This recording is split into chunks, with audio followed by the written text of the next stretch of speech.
Les enfants présentant un trouble du spectre autistique peuvent bénéficier de la prise en charge des mesures médicales par l'assurance invalidité en lieu et place de la caisse maladie de la LAMAL, au fait. Donc ça permet une prise en charge, je dirais que on prend en charge les mesures médicales type thérapie, psychothérapie, ergothérapie, toutes mesures médicales, dirais-je, simples et adéquates au sens juridique de l'assurance invalidité, qui sont en lien avec le trouble. Aussi, par exemple, des conséquences du trouble. Donc on peut imaginer des frais de narcose, par exemple, pour des traitements dentaires qui compliquent un traitement. On pourrait intervenir pour ce type de prise en charge. Donc il y a 3 prises en charge principales, si j'ai bien compris. Il y a les soins médicaux, il y a la contribution financière également. Oui, l'allocation pour mineurs impotents, en fait, c'est une reconnaissance de l'aide fournie par les parents dans les actes courants de la vie, qui sont se laver, manger, se vêtir. C'est le temps nécessaire aussi à faire un même acte chez un enfant qui présente un trouble du spectre autistique, qui ne prend pas le même temps chez un enfant du même âge qui ne présenterait pas le même trouble. Donc c'est une reconnaissance du temps consacré aux parents dans ces aides, je veux dire directes ou indirectes, ou si l'enfant nécessite une surveillance accrue, on peut intervenir après évaluation à domicile pour une prestation financière qui est versée en main des parents, et les parents ils l'utilisent à bon escient, à l'escient qu'ils décident. Je veux dire, il n'y a pas besoin de présenter des justificatifs, ce genre de choses. Ils peuvent l'utiliser aussi pour des prestations de loisirs, par exemple, pour lesquelles l'assurance invalidité n'intervient pas. Ok. Et puis, il y a également l'assistance à domicile. Oui, la contribution d'assistance, c'est une prestation dont les parents peuvent bénéficier pour avoir du personnel à domicile. Pour bénéficier de cette prestation-là, il faut déjà avoir droit à une allocation pour mineurs impotents. D'accord, ok. Du coup, toutes les familles, elles ont droit. Est-ce que c'est attribué automatiquement aux familles? Comment ça se passe? Alors, je dirais que déjà la première demande, la mesure médicale, on va déjà avoir le plan de traitement, les différentes mesures qui sont nécessaires.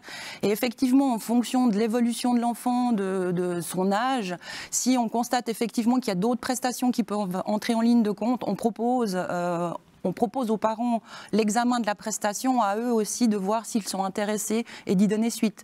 Mais effectivement, on est plus dans une assurance maintenant un peu plus active, qui n'attend pas qu'on nous demande les prestations, mais qui peuvent aussi proposer des prestations aux parents en faveur de leur enfant. Isabelle, quels sont les problèmes que rencontrent les familles justement en rapport avec l'AI? Alors je dirais très souvent, alors déjà il faut qu'il y ait une annonciation déjà. Au niveau de l'assurance invalidité. Et normalement, qui le fait, qui aide, ce sont les médecins qui posent un diagnostic.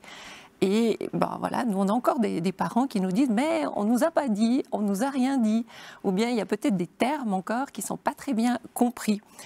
Exemple, vous parliez Charlotte, l'allocation pour impotence.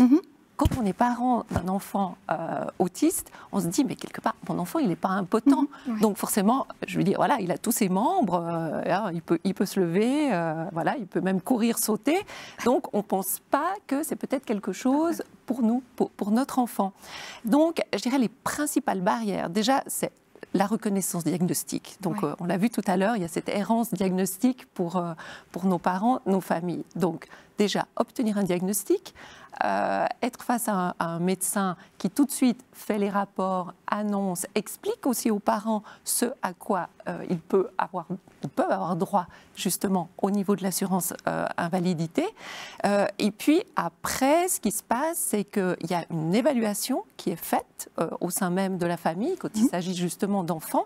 Et là, des fois, les personnes qui arrivent chez nous ne sont pas toujours des personnes, je dirais, vraiment formées aux troubles du spectre de l'autisme, et surtout les questionnaires que les familles reçoivent ne sont pas non plus adaptés à l'autisme. Je prends juste un exemple pour que tout le monde comprenne.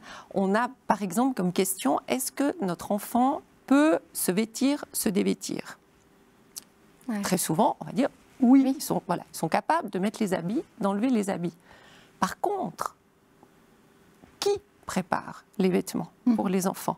Comment ça se passe en fonction on les accompagne aussi, de la météo? Et comme ça, nos enfants sont tout à fait capables de mettre un short et un t-shirt en plein hiver et puis d'avoir presque la tenue de ski en plein été.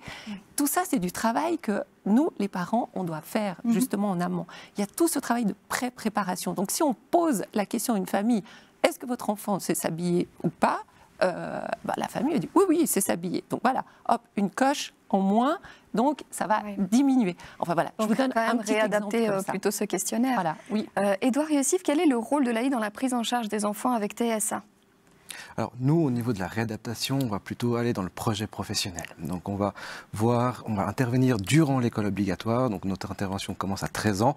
Dès qu'il y a les diagnostics, les différentes choses, on va pouvoir faire l'instruction du dossier. Et puis du moment où on se rapproche de la fin de scolarité, on va commencer avec des bilans d'orientation pour comprendre un petit peu quels sont les centres d'intérêt. On a parlé avant de centres restreints. Donc connaître ces centres restreints permet aussi de pouvoir les guider. Par la suite, on a différentes mesures qui sont des mesures de réadaptation, d'orientation ou de formation pour pouvoir les soutenir jusqu'à la fin d'un apprentissage. Et par la suite, on peut aussi les aider avec une aide au placement.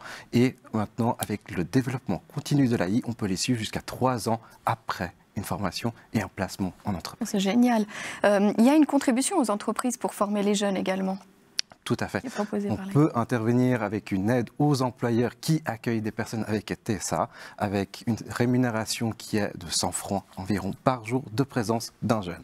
Tout simplement parce que ces jeunes-là prennent du temps à l'employeur. Il y a des employeurs qui jouent le jeu de pouvoir les accueillir, leur présenter et puis ne pas travailler directement les compétences professionnelles, mais aussi l'adaptation au milieu et l'environnement professionnel. Et c'est pour ça qu'on va travailler ça dans un premier temps pour ensuite partir sur un projet de formation. Il y a également une partie coaching pour les jeunes, n'est-ce pas ? Tout à fait. Donc, on peut mettre en place des coachs qui vont suivre, accompagner les jeunes en entreprise, les guider dans un premier temps dans le marché de l'emploi, voir un tout petit peu. Des fois, ils ont des partenariats privilégiés avec des entreprises qui accueillent plus souvent des jeunes avec un TSA, et ce qui permet aussi que l'employeur soit au courant du fonctionnement du jeune et pouvoir s'adapter, donc adapter le milieu professionnel aux jeunes, et puis pas seulement le jeune à s'adapter au milieu professionnel. C'est beau ça. Et pour le programme Indiamo, dernière question, tout le monde y a droit. Comment on fait pour faire la demande ? Il faut passer donc par une demande AI mineure. Donc il faut juste simplement remplir un questionnaire, pas toujours simple. Si vous avez des questions, on est là pour répondre. Et puis, il y a différentes façons d'annoncer, mais c'est vrai qu'Indiamo est beaucoup présent sur le terrain au travers de la CISE, cellule interservice, avec les écoles. Donc, les jeunes qui sont en difficulté sont directement annoncés. On peut discuter de ces situations-là. Et puis ensuite, nous intervenir ou alors faire un dépôt de demande AI, ou alors on est présent sur certaines références dans les écoles de la transition, les différents CEMO, et les situations problématiques sont aussi annoncées. Et on guide les personnes dans les différentes démarches à effectuer pour s'annoncer chez nous. Parfait. Isabelle, quelles sont les actions mises en place pour optimiser le nombre de places adaptées ? Qu'est-ce qu'on peut faire pour qu'il y ait plus de places ? C'est toujours la même chose. En fait, je dirais, il y a deux choses. Il y a déjà le facteur économique. Toutes ces places, ça coûte. Voilà, c'est cher. Donc voilà, il faut des budgets. Mais surtout, avant tout, c'est de la formation. Ouais. Parce que qui dit place adaptée, ça veut dire justement des professionnels qui accompagnent les enfants, les adultes. Et vraiment, je dirais, la clé de voûte essentielle dans l'autisme, c'est et ça reste la formation, mais de tous les professionnels qui sont au contact de ces enfants, de ces adolescents, de ces adultes. Qu'est-ce que vous pensez de l'école inclusive ? L'école inclusive, eh bien, c'est très bien. Les enfants autistes peuvent tout à fait aller à l'école du village, comme je dis, quand je parle de cette école inclusive. Mais là aussi, il faut juste adapter. Il faut qu'il y ait l'accompagnement adéquat.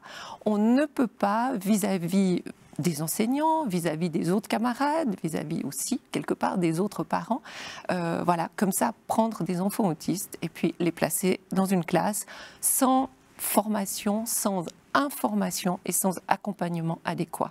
Par contre, chaque fois qu'il y en a et que c'est fait, je dois dire, voilà, il y a des très belles histoires d'enfants à l'école du village. C'est magnifique. Merci beaucoup Isabelle Stéphane de nous avoir apporté toutes ces réponses. On vous souhaite une belle continuation à vous et à Autisme Suisse Romande. Merci.